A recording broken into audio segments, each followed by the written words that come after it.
मैं अनीता चौधरी और न्यूज़ अड्डा पे आप सभी का स्वागत है। जय भारत, जय हिंद। बेहद महत्वपूर्ण दिन है और आज से कुछ 4-5 वीडियोज़ की एक सीरीज़ तैयार कर रही हूँ। इस सीरीज़ में एक व्यक्ति और उसके व्यक्तित्व की चर्चा करूँगी, जिसको लेकर के चर्चाएं तो बहुत होती हैं, लेकिन उसको जानने की कोई भी कोशिश नहीं करता है, समझने की कोशिश इस देश का कोई व्यक्ति नहीं करता है।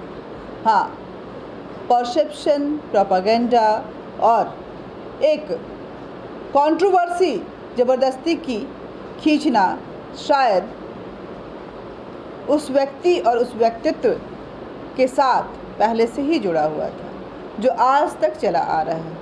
उस व्यक्ति की सोच, जिसने एक संगठन तैयार किया और उस संगठन ने राष्ट्रहित में इतने बड़े बड़े काम किए कि आज देश क्या विदेशों में भी चर्चा का विषय होता है वो संगठन। जी हाँ, हम बात कर रहे हैं राष्ट्रीय स्वयंसेवक संघ और उनके संस्थापक डॉक्टर केशव बलिराम हेडगेवार की। केशव बलिराम हेडगेवार एक ऐसा नाम जिनको जब भी हम याद करते हैं, उसके संदर्भ में राष्ट्रहित, राष्ट्रीयता, भारत माता, भारत की संस्कृति, ये सारी परिकल्पना जो है वो हमारे आँखों के सामने आ जाती है। ये और बात है, कुछ के लिए वो गुरु हैं तो कुछ लोगों के लिए कंट्रोवर्शियल कैरेक्टर, लेकिन चर्चा हर हाल में आम है। जब बात डॉक्टर हेडगेवार की होती है तो कुछ अच्छी, कुछ कंट्रोवर्शियल, कुछ अपने अपने तरह के परसेप्टिव वॉइस उनके लिए निकलते हैं। लेकिन जब उनकी चर्चा होती है तो राष्ट्रीय स्वयंसेवक की चर्चा स्वतः ही हो जाती है, क्योंकि वो संस्थापक हैं राष्ट्रीय स्वयंसेवक संघ के। हिंदू संस्कृति हिंदुस्तान की धड़कन है, इसलिए अगर हिंदुस्तान की सुरक्षा सुनिश्चित करनी है तो सबसे पहले हमें हिंदू संस्कृति और उसके संस्कारों को संवारना होगा। ये कहना था राष्ट्रीय स्वयंसेवक के संस्थापक और आरएसएस के पहले सरसंघचालक डॉक्टर केशव बलिराम हेडगेवार की। उन्हीं की जीवनी से संबंधित कई छोटी बड़ी कहानियों की हम यहाँ पे उल्लेख करेंगे। ये एक छोटा छोटा सीरीज होगा जिसमें हम जानने की कोशिश करेंगे कि आखिर वो कौन सा व्यक्तित्व था और उसकी ऐसी क्या सोच थी जिसने विश्व के सबसे बड़े स्वयंसेवी संगठन को जन्म दिया, जो बेहद डिसिप्लिन्ड है, जिसकी परिकल्पना जैसा उस वक्त किया गया था वो उसी दिशा में आज भी अनुशासित और मर्यादित तरीके से आगे बढ़ रहा है। भारत माँ के इस सपूत की अगर बात करें तो उनका जन्म 1 अप्रैल 1889 को नागपुर में हुआ था। जब ये मात्र 13 साल के थे तब इनके माता पिता का देहांत प्लेग की वजह से हो गया था, लेकिन इस अकेलेपन से उनके कदम नहीं रुके थे। उनके हौसले में कभी कोई कमी नहीं आई थी और ना ही उनकी सोच को, उनकी दृढ़ निश्चयता को कोई भी कमज़ोर कर पाया था। किसी भी हालात ने उन्हें कमज़ोर नहीं किया। दृढ़ निश्चयी थे, देश के लिए मर मिटने का हौसला रखते थे। शिवाजी जिनके आदर्श थे, हिंदू और हिंदुत्व जिनकी रगों में खून बनकर बहता था और सनातन के प्रति जिनका समर्पण था, भगवा जिनकी पहचान थी, ऐसे डॉक्टर केशव बलिराम हेडगेवार की हम चर्चा करेंगे और चर्चा करेंगे कि किस तरह से ऐसी क्या सोच आई, ऐसी क्या परिस्थिति आई कि 1985 में उन्होंने संघ की परिकल्पना की। संघ यानी कि राष्ट्रीय स्वयंसेवक संघ।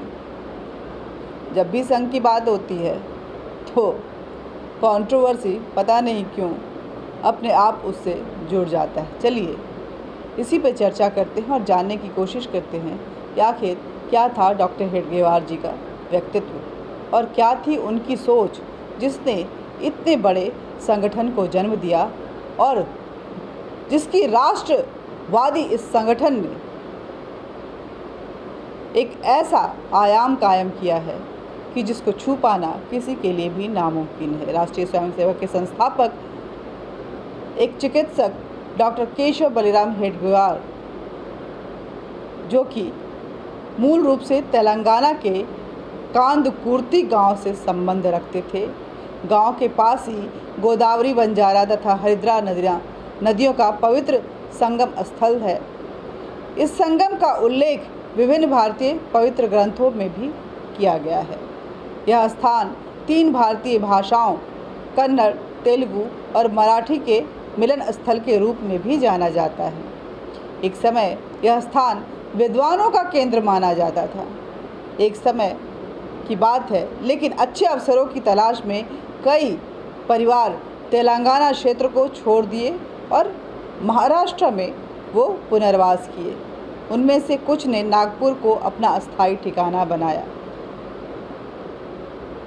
क्योंकि वहाँ के भोसले शासक वैदिक ज्ञान के संरक्षक थे।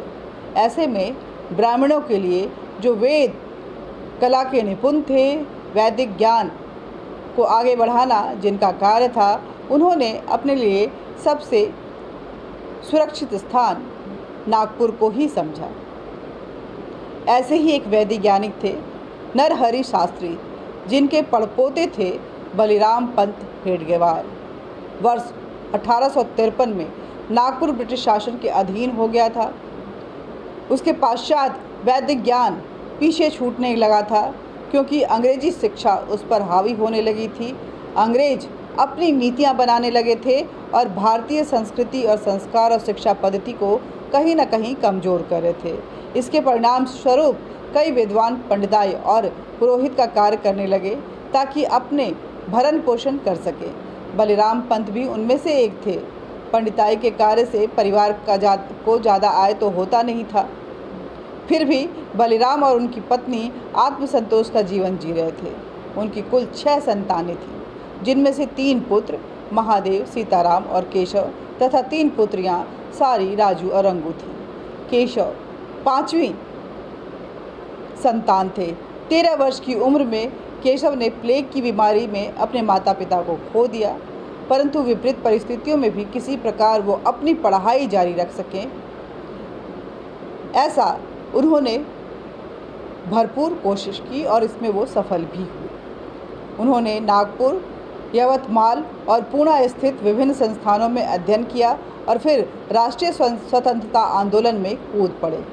वे लोकमान्य तिलक के राष्ट्रवाद से काफ़ी प्रभावित थे। वर्ष 2010 में वे चिकित्सा की शिक्षा प्राप्त करने के लिए कलकत्ता गए। त्रिलोकीनाथ चक्रवर्ती ने अपनी पुस्तक जेल में 30 वर्ष में लिखा है कि केशव बलिराम हेडगेवार की अनुशीलन समिति की सदस्यता प्रदान की गई। वो उस समय का एक प्रसिद्ध क्रांतिकारी संगठन था, जिसमें कई स्वतंत्रता सेनानी थे। केशव चिकित्सा की पढ़ाई की और वर्ष 2010 से केशव ने चिकित्सा की पढ़ाई पूरी की और वर्ष 1910 से 1916 तक कलकत्ता में रहे। स्कूल के दिनों से ही केशव की राष्ट्रीयता के विचारों की झलक दिखाई देने लगी थी। वर्ष 1901 में जब किंग एडवर्ड सप्तम इंग्लैंड की राजगद्दी पर बैठा, तब नागपुर में एक्सप्रेस मिल के मालिकों ने खुशी में आतिशबाजी का कार्यक्रम रखा। लगभग पूरा शहर इस आतिशबाजी को देखने के लिए इकट्ठा हुआ, मगर केशव ने वहां जाने से मना कर दिया। डॉक्टर हेडगेवार इसके बिल्कुल विरोधी थे। इसके विपरीत उन्होंने अपने युवा मित्रों को कहा कि यह शर्म की बात है कि हम विदेशी शासक की ताजपोशी का जश्न मना रहे हैं। मैं इसमें भाग कतई नहीं लूँगा। केशव बलिराम हेडगेवार के स्कूल अध्यापकों में से एक थे वाजे। वो इस घटना की चर्चा बार बार किया करते थे।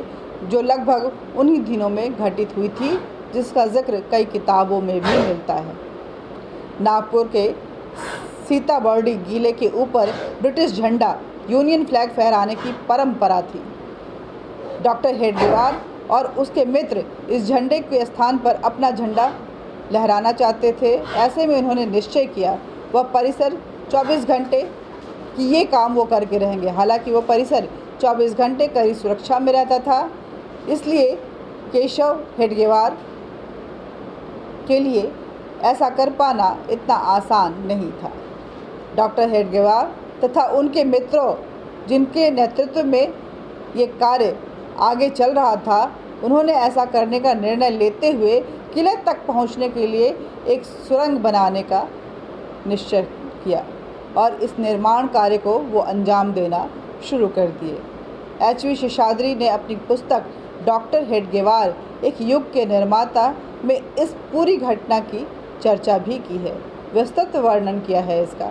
हेडगेवार जी ने एक अध्यापक के घर में एक कमरा उन लड़कों की पढ़ाई के लिए अलग रखा था जो स्कूल से अतिरिक्त पढ़ाई करते थे। सुरंग बनाने के लिए ये सब एक दुकान, एक बलेचा, एक कुदाल और अन्य उपकरण चुपके से उस कमरे में ले आए और उन्होंने बंद कमरे में सुरंग की खुदाई का काम शुरू कर दिया। जब कमरा निरंतर 2 दिनों तक के लिए बंद रहा तो वाजे को कुछ शक हुआ और उन्होंने कमरे में प्रवेश किया। उन्हें कमरे के एक कोने में एक गहरी खाई दिखाई दी। उन्होंने पूछा, यह तुमने क्या किया है?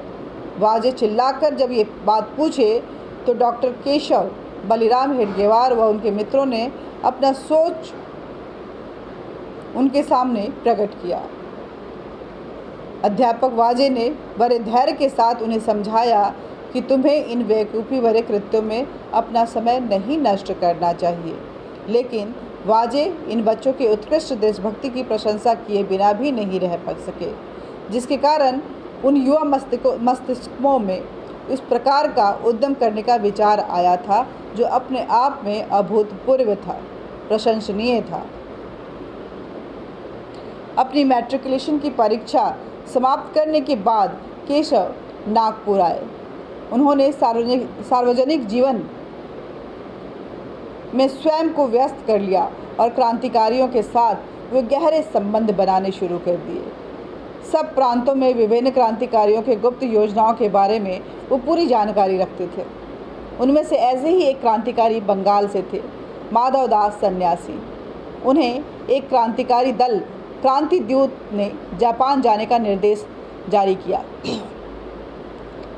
जापान जाते हुए रास्ते में नागपुर में रुके। केशव ने उनके लिए महोपा गांव में के रहने वाले अप्पा जी हाल्दे के घर में एक गुप्त निवास का प्रबंध किया। जब तक कि उनकी जापान यात्रा का प्रबंध नहीं हो जाता, इस गुप्त निवास में 6 महीने रहने के लिए माधवदास जापान 6 महीने वो वहाँ रहे, गुप्त तरीके से रहे, किसी को कानो कान खबर भी नहीं हुआ। केशव बलिराम हेडगेवार जी इसकी पूरी ख्याल रखे हुए थे। बाद में जब पूरी जाने के लिए सुरक्षा सुनिश्चित हो गई, तैयारियां पूरी हो गई, तो वो जापान के लिए रवाना हो गए। हेडगेवार जी की मदद से नागपुर के क्रांतिकारियों ने कलकत्ता के अनुशीलन समिति के साथ अपने संपर्क बढ़ाए। नागपुर में एकमात्र धन को अलीपुर बम मामले में कार्यकर्ता के पास भेजा गया था। शेषाद्री जी की किताब के अनुसार इस बात की दस्तावेजी साक्ष्य उपलब्ध हैं, जिससे यह स्पष्ट होता है कि भैया साहब बोबाड़े जो एक अधिवक्ता थे, उन्होंने केशव जी को इस उद्देश्य के लिए 100 रुपये उनके हाथ में रखे थे। इस घटना के दौरान ही केशव जी की मैट्रिकुलेशन की परीक्षा का परिणाम भी आ गया। उसमें वो पास हो गए थे। प्रमाण पत्र में डॉक्टर रासबिहारी घोष, जो कि एक उस समय के राष्ट्रीय शिक्षा समिति बंगाल के अध्यक्ष थे, उनके हस्ताक्षर थे। स्थिति पर 1 दिसंबर 1909 अंकित थी, जिसके पूरे दस्तावेज जो हैं उनकी किताब में उल्लेखित हैं। तो आज के लिए किस तरह से उन्होंने मैट्रिकुलेशन की, किस विषम परिस्थितियों में उन्होंने परीक्षा पास की, क्रांति एक तरफ चल रहा था, पढ़ाई एक तरफ चल रही थी, जज्बा और जोश एक तरफ था और मन में स्वराज का सपना लिए हुए राष्ट्रीयता से ओतप्रोत सोच एक तरफ चल रही थी। ये हेडगेवार जी के व्यक्तित्व के पैरेलल लाइंस थे जो साथ साथ चलते थे। सोच बिल्कुल अनूठी होती थी, लेकिन चाहे वो पढ़ाई के स्थल हो, चाहे क्रांति के स्थल हो, चाहे रोज़मर्रा की ज़िंदगी, उसमें भारत माता हमेशा उनके साथ होती थी। और उस वक्त जब भारत माता जंजीरों में लिपटी हुई थी, तब कहीं ना कहीं डॉक्टर हेडगेवार जी के दिल को वो ठेस पहुंचाती थी। वो किसी भी हाल में ब्रिटिश शासन से भारत की मुक्ति चाहते थे और उसके लिए हर अथक प्रयास वो कर रहे थे।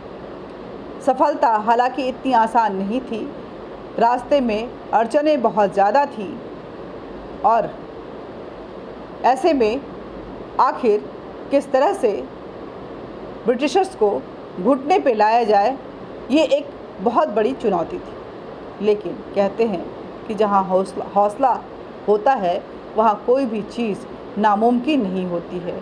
इसी के एक उदाहरण थे डॉक्टर केशव बलिराम हेडगेवार, जिनके बारे में आगे जानेंगे कि आखिर मैट्रिकुलेशन के बाद जो क्रांति और पढ़ाई साथ साथ चल रही थी, वो किस तरह से एक पैरेलल लाइन बन के हायर एजुकेशन की तरफ बढ़ता है। केशव बलिराम हेडगेवार किस तरह से डॉक्टर की पढ़ाई करने के बाद डॉक्टर अपने आगे लगाते हुए क्रांति के परिचायक बने रहते हैं और देश के संपूर्ण सुरक्षा और सुनिश्चित समाज जिसमें समरसता हो, दृढ़ निश्चयता हो और सनातन के संस्कार हो, इसकी परिकल्पना करते हुए वो आगे बढ़ते हैं और 1925 में किस सोच के साथ उन्होंने संघ की स्थापना विजयदशमी दिवस के दिन किया था। इन सभी बातों पे हम चर्चा अपने अगले वीडियो में आपको बताएंगे। इसके साथ ही आज के लिए बस इतना ही। धन्यवाद। जय हिंद, जय भारत। डॉक्टर हेडगेवार एक ऐसे क्रांतिकारी जो नरम दल और गरम दल दोनों के संपूर्ण परिचायक हैं और जिनकी सोच शायद आज के भारत के लिए एक मिसाल है। जय हिंद, जय भारत। वीडियो को ज़्यादा से ज़्यादा शेयर कीजिए, लाइक कीजिए, सब्सक्राइब कीजिए, बेल बटन दबाइए ताकि आप तक नोटिफिकेशन पहुंचता रहे। और हेडगेवार जी को लेकर के, राष्ट्रीय स्वयंसेवक संघ को लेकर के आप क्या सोचते हैं? कंट्रोवर्सी है या क्वांटिटी? एक कंप्लीट ऑर्गेनाइजेशन जो आपके जीवन शैली को, आपके देश प्रेम को शेप ऑफ करता है और डिसिप्लिन के साथ आगे बढ़ाता है, समाज सेवा के साथ, संवेदनशीलता के साथ। और स्वराज एक सपना नहीं, एक हकीकत की सोच के साथ। जय हिंद, जय भारत।